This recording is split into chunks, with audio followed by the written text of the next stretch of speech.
Notre lecture ce matin se trouve dans Actes, Actes chapitre 5 et le verset 42. Actes 5, 42. Si vous voulez vous tenir debout pour la lecture de cette parole. Actes 5, 42.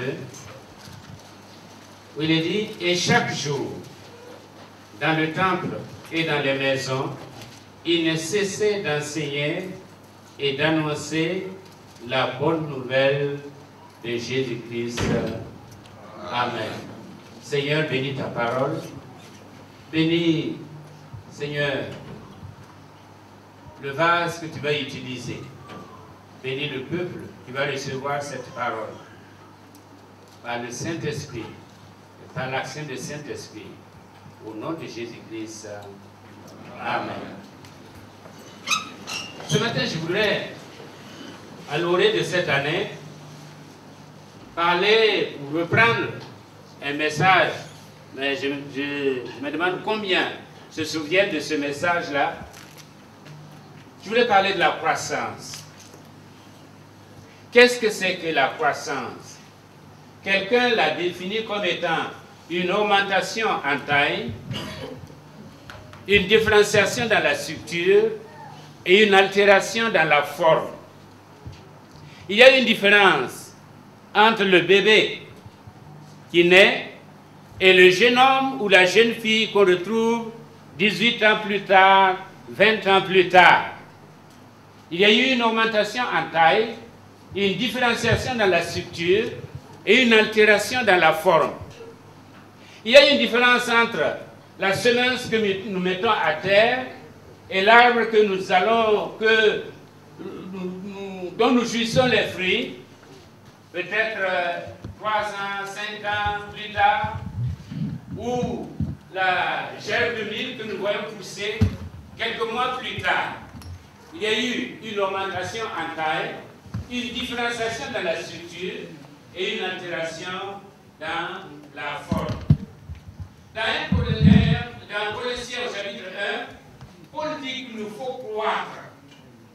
Il nous faut croître. Et ailleurs, l'apôtre Jean dira, croissez à tous égards. De quoi est-il question? De quoi est-il question? Est-ce que c'est une croissance en salut?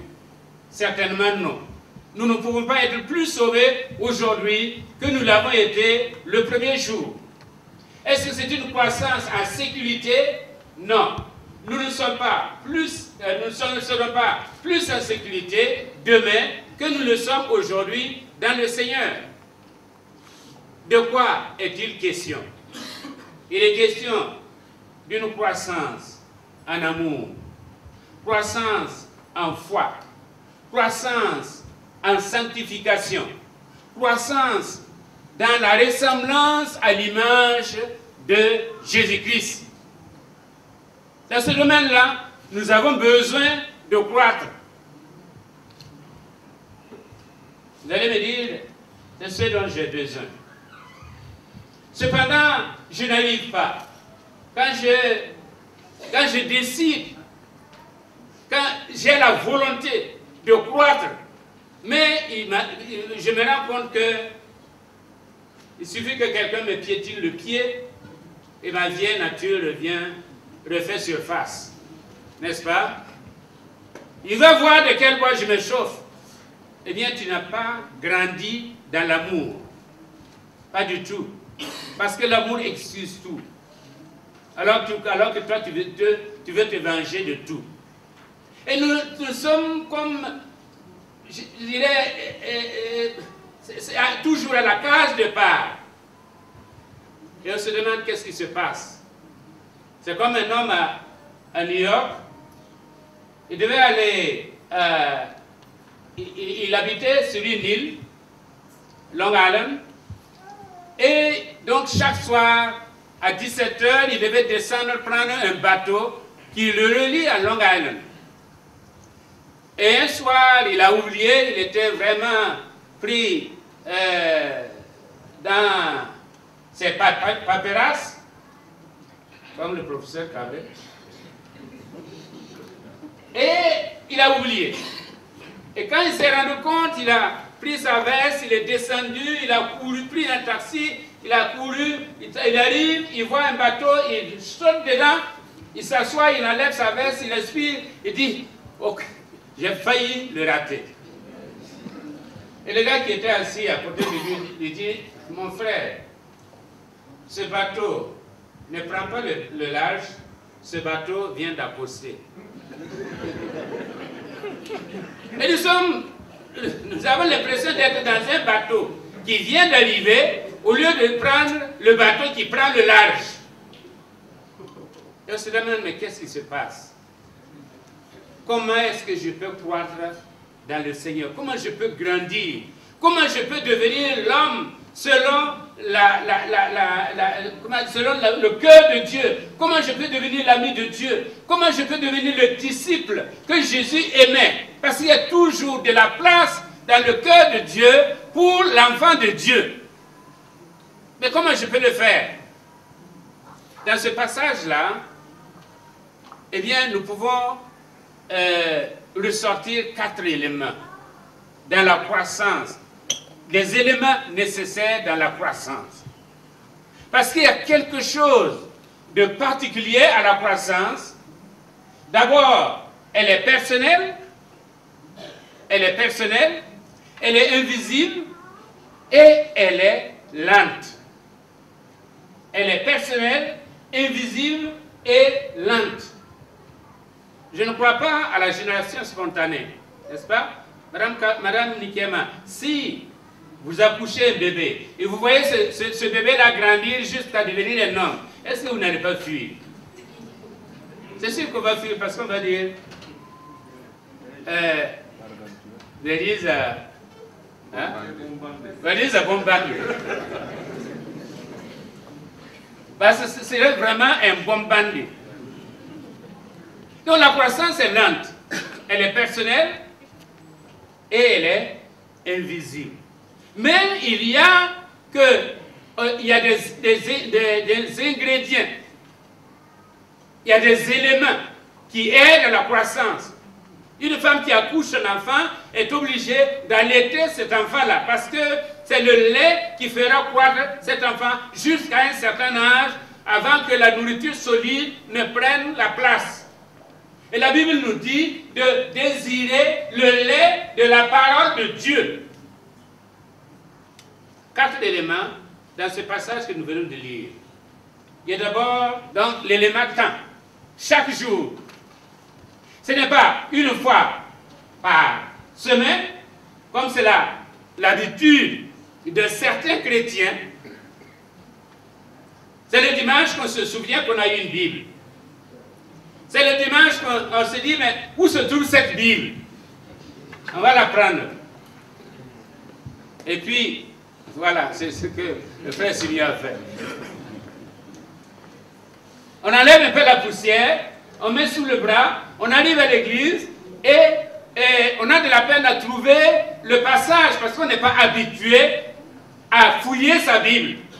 Surtout quand on va dans les petits prophètes, on se dit mais où se trouve Malachie, où se trouve ceci? Parce qu'on n'est pas habitué à lire la Bible.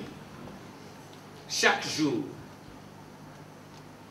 Le temps n'épargne pas ce qu'on fait sans lui.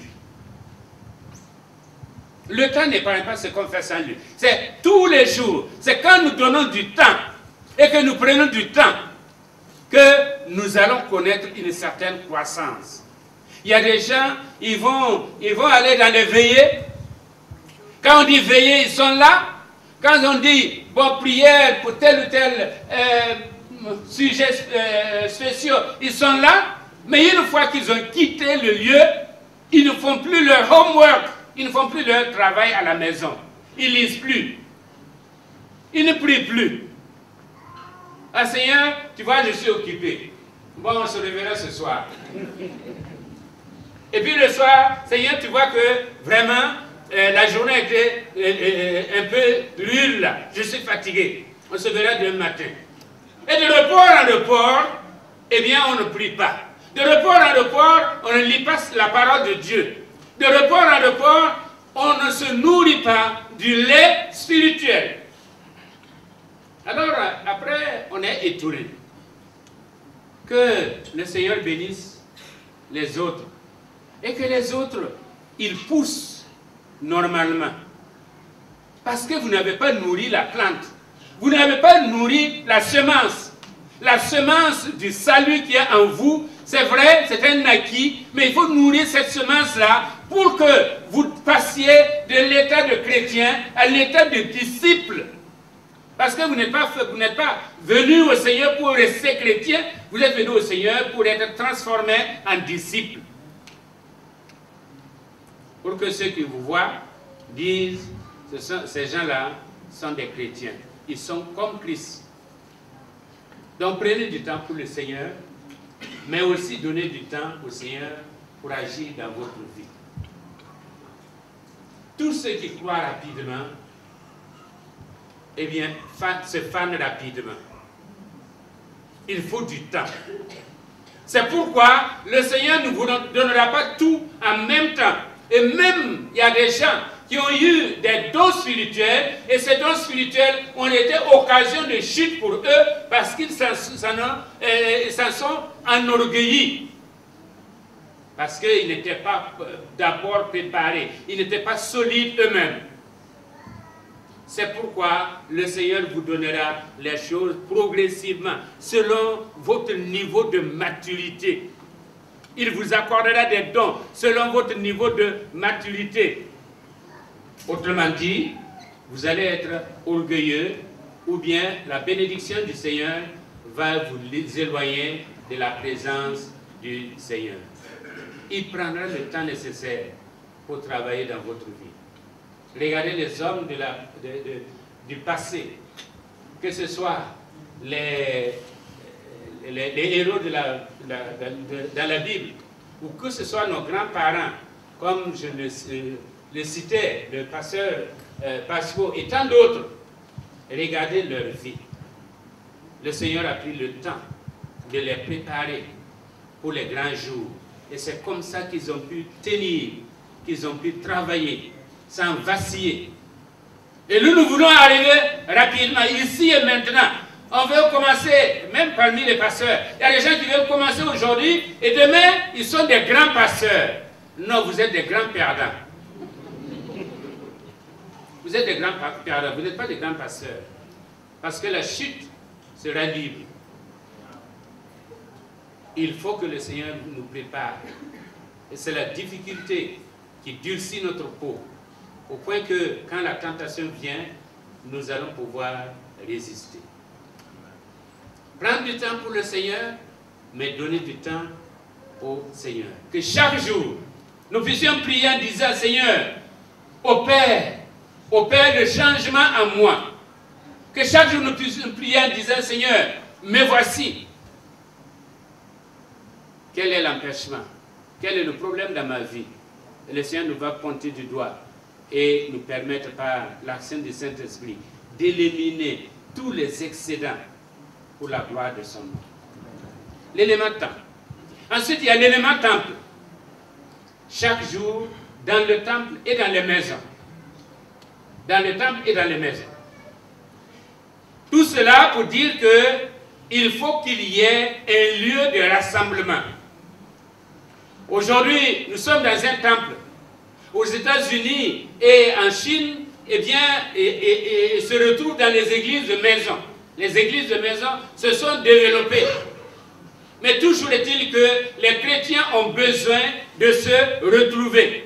L'église, c'est la cale, c'est-à-dire l'assemblée des enfants d'Israël dans le désert. L'église ecclésia, c'est la photocopie de la cale. Et c'est un exemple qui nous a été donné à travers la révélation pour dire il faut qu'il y ait un lieu où le peuple de Dieu se retrouve pour adorer son Dieu. C'est pourquoi Exode 25, 8, qui est le thème de notre année, ils me feront un tabernacle et j'habiterai au milieu d'eux. Dans l'Épître aux Hébreux, il est dit, n'abandonnez pas votre assemblée. Et là, c'est pas, n'abandonnez pas l'église locale, mais n'abandonnez pas l'habitude de vous assembler. Parce que c'est là que l'Éternel envoie la bénédiction. C'est là que nous sommes protégés, c'est là que nous sommes nourris, c'est là que nous sommes gardés. Celui qui aime le temple, aime le Dieu du temple. Celui qui n'aime pas le temple, n'aime pas le Dieu du temple. Ça, ne nous trompons pas. Si quelqu'un n'a pas le zèle de la maison de l'Éternel, il ne peut pas avoir du zèle pour le Dieu de la maison. Ce n'est pas possible. Le zèle de ta maison me dévore. Ça, c'était l'expérience de David. Et c'était le temple, enfin, le temple où on n'avait pas facilement accès. Lui-même, il n'avait pas accès à ce temple-là, sinon à travers les sacrificateurs. Mais il était toujours au temple, faisait le tour pour voir comment ça se passait.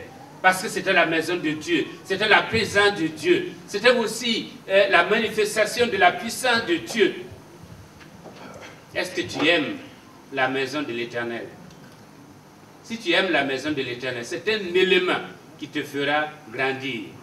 Parce que quand on vient à l'église, on ne parle jamais vide, quel que soit son état d'âme. Quand on vient à l'église, ça peut être un chant, ça peut être un témoignage, ça peut être la prédication, ça peut être les moments de louange, mais on reçoit toujours quelque chose. Quand on reste à la maison, eh bien, on manque toujours de quelque chose. C'est pourquoi l'élément temple est très important dans notre croissance. Et nous avons dit des gens, oui, bon, il y a ceci, il y a cela, je ne suis pas venu à l'église, et les excuses se multiplient, et le diable en profite. On multiplie les excuses pour ne pas venir à l'église, mais le diable aussi en profite.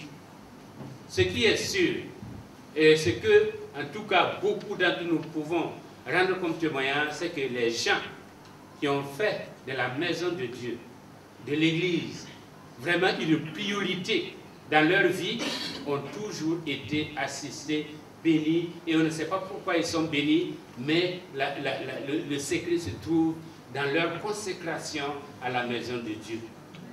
L'élément temple est très important. Ne venez pas à l'église parce que il vous reste quelques minutes là, on va passer à l'église. Non. On vient à l'église parce qu'on a réservé le dimanche là, ou autre temps dans la semaine, pour nous retrouver dans la présence de Dieu, pour écouter la parole de Dieu, pour entendre Dieu nous parler. Un qui dit Dieu ne me parle pas, mais tu ne te mets pas dans une condition où Dieu peut te parler. Ce n'est pas une fois en passant là que Dieu va te parler. C'est dans la régularité. Comme nous l'avons dit ici, nous ne sommes pas dans la logique de l'arbre qui tombe, c'est-à-dire le bruit qui se fait de temps en temps, mais nous sommes dans la logique de l'herbe qui pousse, une certaine régularité. Et c'est là que se constitue le solide et le durable. L'élément temple. Bientôt, nous allons monter un grand chantier. Nous voulons construire le temple de Dieu. Quelle est notre appréciation? Dans Agé, Dieu a dit aux enfants d'Israël, vous habitez des belles maisons, des maisons cousues, et vous laissez en débris le temple de l'Éternel. Au point que quand quelqu'un rentre, il se demande si vraiment c'est le même Dieu dont il est question. Nous ne voulons pas faire de n'importe quoi. Nous voulons un temple qui reflète la grandeur de notre Dieu. Amen. Parce qu'un jour, il y a un homme, un pasteur qui nous a rendu ce témoignage. Il était dans un village, il a prêché, il y a un qui s'est converti, c'est un notable du village qui s'est converti. Et puis après Quelque temps après, il ne venait plus à l'église. Et le gars lui a demandé, mais qu'est-ce qui se passe? Il dit, non, je ne me reconnais pas dans votre église. C'est-à-dire, il y a comme une différence entre le lieu qui représente votre Dieu et votre Dieu. Vous parlez d'un Dieu riche, vous parlez d'un Dieu grand, vous parlez d'un Dieu puissant, vous dites que l'argent et l'or appartiennent à votre Dieu. Et vous êtes dans un temple misérable. Et vraiment, quand on entre, on n'a pas envie de s'asseoir, tellement il y a poussière partout. Comment est-ce que je peux croire en ce Dieu-là? Quelque temps après, le pasteur a été parlé aux responsables. On a construit un très joli temple où il fait bon entrer et adorer. Amen. Amen. Parce que quand nous apprécions la maison de Dieu, c'est en même temps une appréciation pour le Dieu en qui nous avons cru. L'élément temple. Ensuite, il y a l'élément témoignage. Il ne cessait d'annoncer Jésus-Christ. Il ne cessait d'annoncer Jésus-Christ. Le témoignage. Il y a un militaire qui était parti en mission.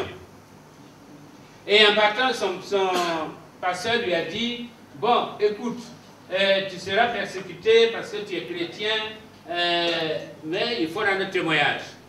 Et lui est arrivé, pour échapper à la persécution, il a mis sa Bible au fond de sa valise et il n'a jamais dit à qui que ce soit il est chrétien.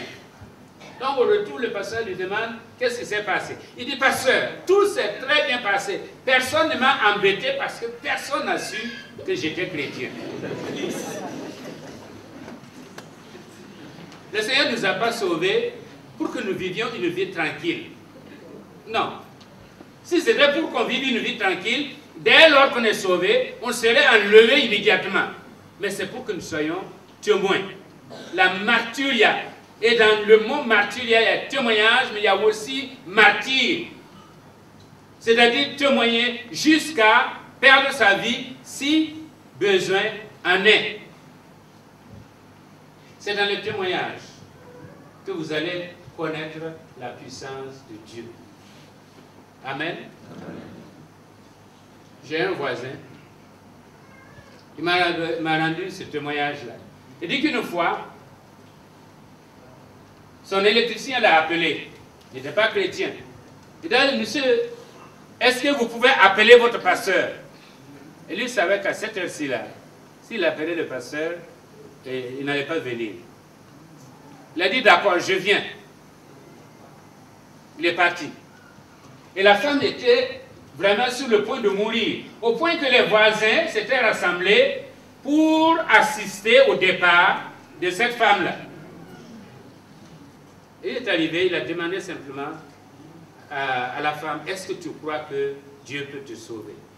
Et Dieu peut te guérir? Elle a dit oui. Il dit, bon d'accord, nous allons prier.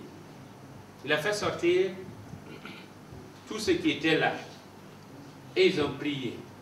Prié, prié. Il a prié parce que bon, la femme ne savait pas prier, ni le mari. Il a prié. Et à un moment donné, il a dit à la femme, tu es guérie au nom de Jésus. Et quand il a dit ça, la femme qui ne pouvait pas se lever s'est levée. La femme qui n'avait pas mangé depuis un certain temps a réclamé à manger. Et on lui a donné à manger.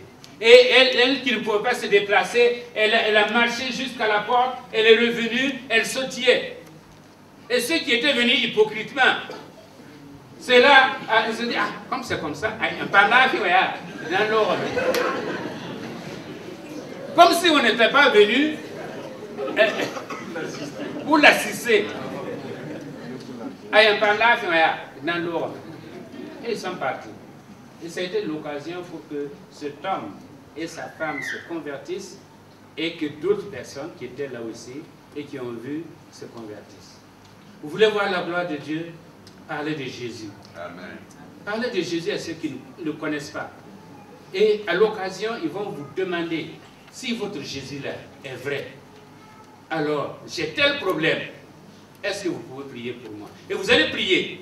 Vous allez voir que Dieu exauce.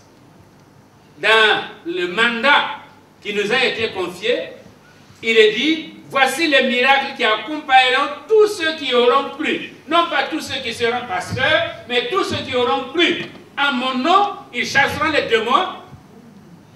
En mon nom, ils guériront les malades, etc., etc.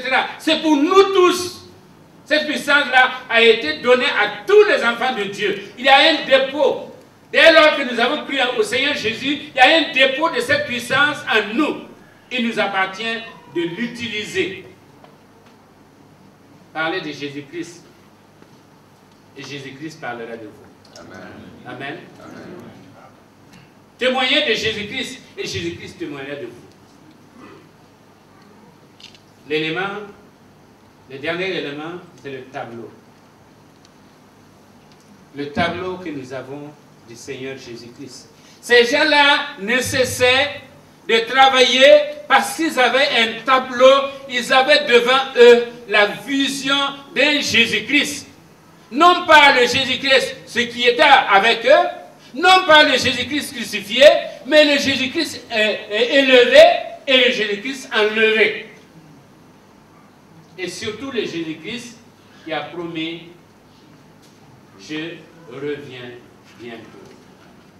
Je reviens bientôt. On a remarqué que chaque fois que l'Église a mis l'accent sur le retour de Jésus-Christ, il y a eu un réveil. Mais chaque fois que l'Église s'est endormie, elle ne parle plus du retour de Jésus-Christ. Non, on vit comme si Jésus ne devait pas venir d'un instant à l'autre.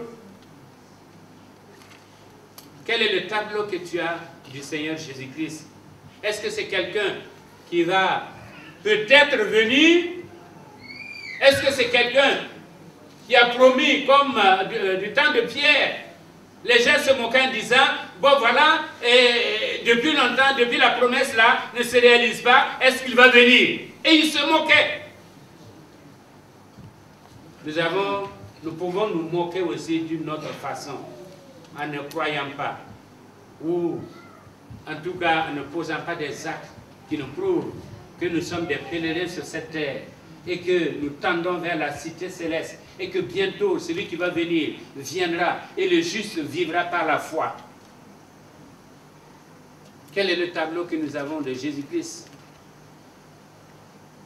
Est-ce que nous avons ce tableau de Jésus-Christ qui est le maître de nos vies, mais le maître de la moisson?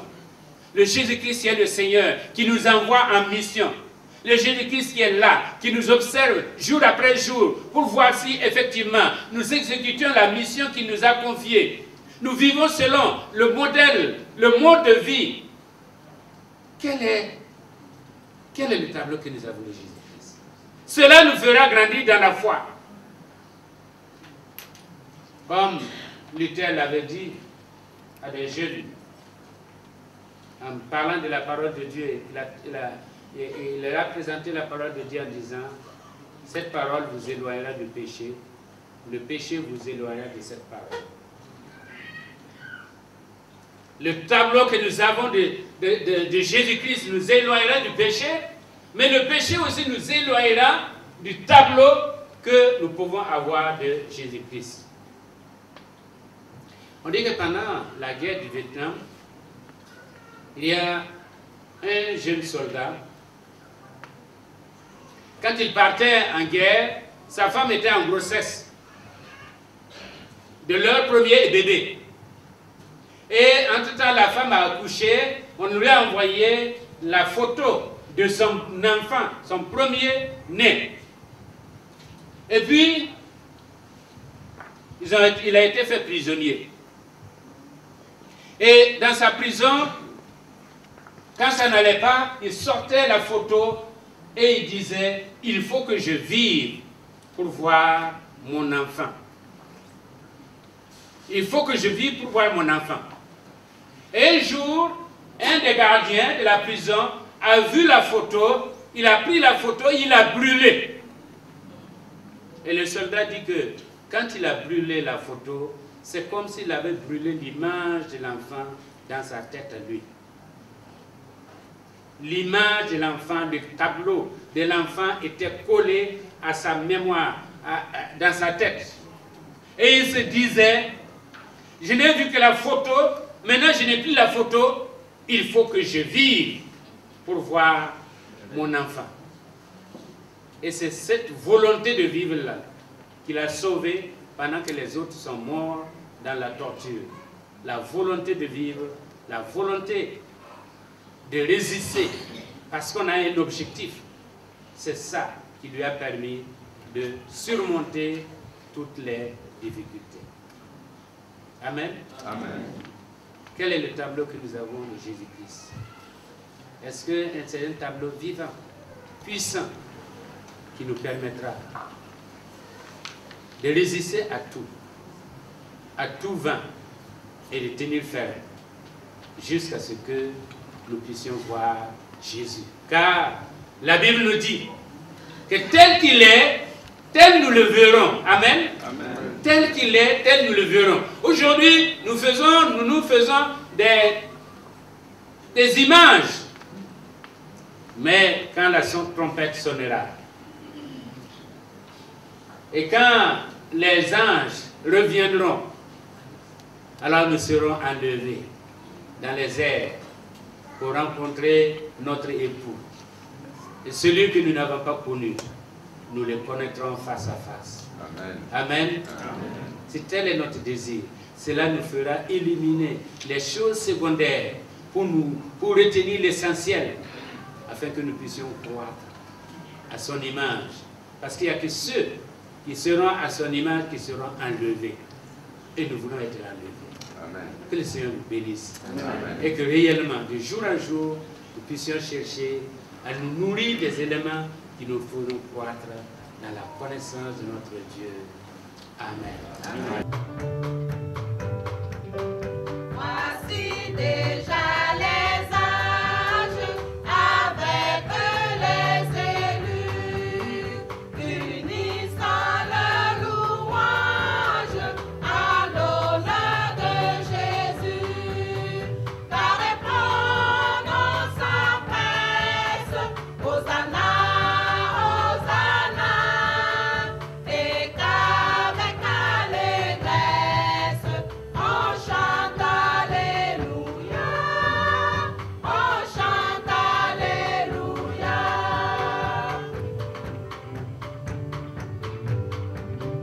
Voici Jésus lui-même, puissant, victorieux, de son but diadème, l'éclat remplit les cieux. Car répondons sans presse, Hosanna, Hosanna, et qu'avec allégresse on chante Alléluia, on chante Alléluia.